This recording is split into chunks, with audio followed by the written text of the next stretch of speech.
नमस्कार. या नवीन व्हिडिओच्या माध्यमातून पुन्हा एकदा आपलं सर्वांचं स्वागत करतो. तर पहा, आज दिनांक 13 जानेवारी रोजी पेपर 1 आणि पेपर 2 मधील विचारण्यात आलेल्या प्रश्नांचं ॲनालिसिस आपण या व्हिडिओच्या माध्यमातून पाहणार आहोत. तर याच्यामध्ये बघा, पहिल्या पेपरमध्ये जे मराठीवरती प्रश्न विचारण्यात आले होते, उतार आणि कविता. तर याच्यामध्ये शब्दांच्या जाती, संधी, वाक्प्रचार, समानार्थी आणि विरोधाचे शब्द या ग्रामरवरती प्रश्न विचारण्यात आले होते. आणि उतार आणि कवितासुद्धा सोपा होता, म्हणजे एकंदरीत जो काय पहिला पेपर होता एकदम सोपा होता.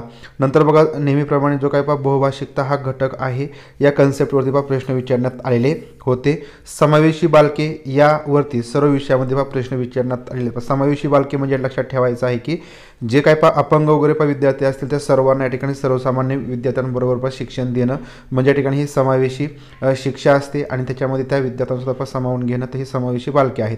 तर यावरती प्रश्न विचारले जातात. फक्त कन्सेप्ट तुमची लक्षात ठेवा, ती तुम्हाला कोणत्या प्रकारचा प्रश्न विचारला गेला त्या प्रश्नाचं उत्तर देता येईल. नंतर कविता आणि उतारा एकदम सोपा विचारण्यात आलेला होता. जी काही कणा कविता होती तर ती पेपर 1 मध्ये विचारण्यात आलेली होती. नंतर या ठिकाणी बघा, जे बाकीचे सर्व जे प्रश्न होते ते सायकर सरांच्या लेक्चरमधून आलेले होते, असं या ठिकाणी सरांनी लिहून पाठवलेलं आहे. त्याच्यामुळे सायकर सरांची जे काही शेवटचे 3 लेक्चर आहेत बघा, 100 प्रश्नांचा एक होता, नंतर 100 प्रश्नांचा एक होता आणि 130 प्रश्नांचा एक, अशा प्रकारे 3 लेक्चर होते. नंतर बघा, त्याच्या आधीसुद्धा आपण एक 100 प्रश्नांचा एक लेक्चर घेतलेला आहे. त्याच्या आधीच तुम्हाला जर जुने तुम्ही व्हिडिओ बघितले त्याच्यामध्ये एकूण 250 प्रश्नांचा एक लेक्चर आहे. तर हे सर्व तुम्ही लेक्चर जर बघितले नसते तर बघून जावा, कारण या ठिकाणी तुम्हाला त्याचा नक्कीच फायदा होईल. या ठिकाणी ज्या काही कन्सेप्ट आहेत त्याच असतात, प्रश्न फक्त वेगळे विचारले जातात, थोडेसे फिरून विचारले जातात, परंतु कन्सेप्ट तुम्ही समजून घेतले की तुम्हाला कोणत्या प्रकारची अडचण येणार नाही. बहुभाषिकता धोरणावरती प्रश्न विचारला गेलेला आहे. NEP 2020 मधून थोडासा बघा, त्रिमासिक शाळा, तर ही थोडीशी कन्सेप्ट या ठिकाणी विचारण्यात आलेली आहे. अशा प्रकारचे प्रश्न होता की नाही, कारण या ठिकाणी माझ्याकडून थोडंसं मिस्टेक झालेली असावी वाचण्यामध्ये किंवा या ठिकाणी लिहिण्यामध्ये, परंतु ही कन्सेप्ट बघा, त्रिमासिक शाळा म्हणजे 3 महिन्यातून शाळा, कदाचित जे काय पण ऊसतोड कामगार वगैरे असतात तर त्यांच्यासाठीची ही त्रिमासिक शाळा असावी. परंतु ही नेमकी कन्सेप्ट काय आहे तर ती मी तुम्हाला एकदा बघून तुम्हाला ती कन्सेप्ट सांगतो. त्रिमासिक शाळा नेमकी काय आहे पाहिजे NEP 2020 मध्ये. नंतर बघा, कोड स्विचिंगवरती प्रश्न विचारण्यात आला होता. कोड स्विचिंग म्हणजे काय, तर 2 भाषा विद्यार्थी बोलत असेल, इंग्रजी आणि मराठी, तर त्याच्यामध्ये आपण मित्राला बोलत असताना सहज दुसऱ्या भाषेचा शब्द म्हणजे इंग्रजीमधील शब्द आपण मराठीमध्ये वापरतो, तर त्याला कोड स्विचिंग असं म्हटलं जातं. हा प्रश्नसुद्धा आपण खूप वेळा बघितलेला आहे. नंतर बघा, EVS मध्ये निपुण भारत, NEP 2020 बंगाली खाडी याच्यावरती प्रश्न विचारण्यात आले आहेत. निपुण भारत चांगल्या प्रकारे करा. त्यानंतर बघा, NCF 2005 वरती प्रश्न विचारण्यात आलेले आहेत. त्यानंतर बघा, नेहरू इन्स्टिट्यूट ऑफ माउंटेनिअरिंग अशा प्रकारे एक प्रश्न विचारण्यात आला होता की तर हे नेहरू म्हणजे NIM हे या ठिकाणी कोठे आहे, तर हे उत्तरकाशी म्हणजे या ठिकाणी उत्तराखंडमध्ये आहे, लक्षात ठेवा. उत्तरकाशी म्हणजे उत्तराखंडमध्ये आहे. हे नेहरू इन्स्टिट्यूट ऑफ माउंटेनिअरिंग. नंतर बघा, जे खेजडी वृक्ष आहे तर या खेजडी वृक्षावरून कोणत्या जे गावाचं नाव आहे ते कोणतं पडलं, तर ते खेजडीच पडलं, हे राजस्थानमध्ये आहे. तर या ठिकाणी अमृतादेवी बिश्नोई तर यांनी ही खेजडी वृक्षांची संरक्षण करण्यासाठी किंवा ते वाचवण्यासाठी त्यांनी मिठी वगैरे मारली होती. अशा प्रकारे बऱ्याच जणांची कत्तल त्या ठिकाणी करण्यात आली होती.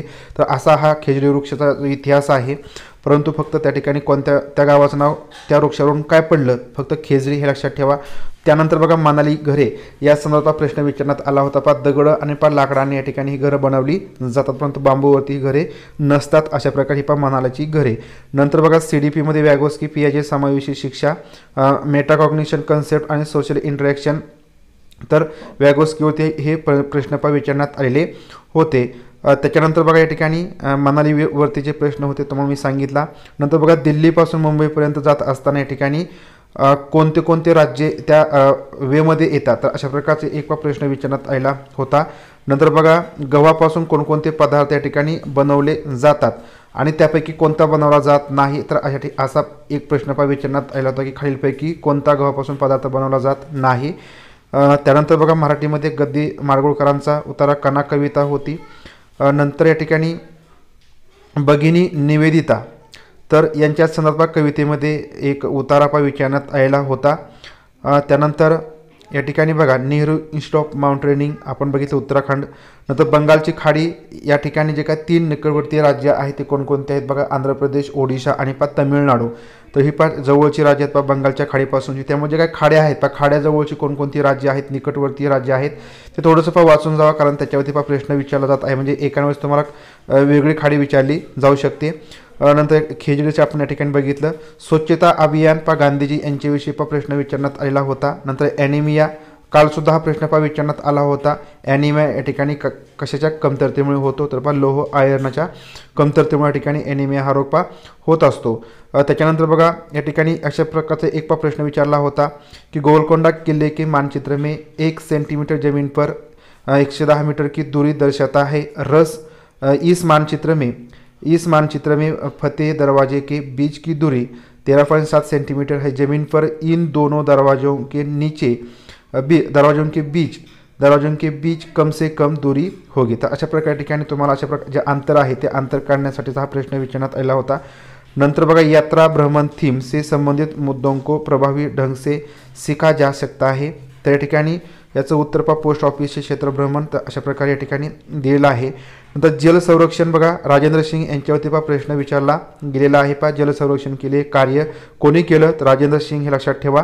काश्मीर के नाव जी बोट आहे के ऊपर पॅटर्न डिझाईन को क्या कहते हैं. जे काय काश्मीरचे नाव आहे त्याच्यावरती जे काही डिझाईन आहे तर त्याला काय म्हटलं तर मेहरान असं म्हटलं जातं. अशा प्रकारे हा प्रश्न बोटीविषयी विचारण्यात आलेला होता. तर बघा अशा प्रकारे हे काही महत्त्वाचे प्रश्न या ठिकाणी आपल्याला मिळाले आहेत. तर जे काही EVSचे आहेत लक्षात ठेवा प्रश्न, तुम्हाला काही प्रश्न नवीन विचारले जाऊ शकतात. परंतु मराठीमध्ये जे प्रश्न आहेत ते प्रिव्हियस इयरचे खूप प्रश्न विचारले जात आहेत. त्याच्यामुळे आपण जेवढे काही लेक्चर घेतले मॅरेथॉन ते तरी बघा.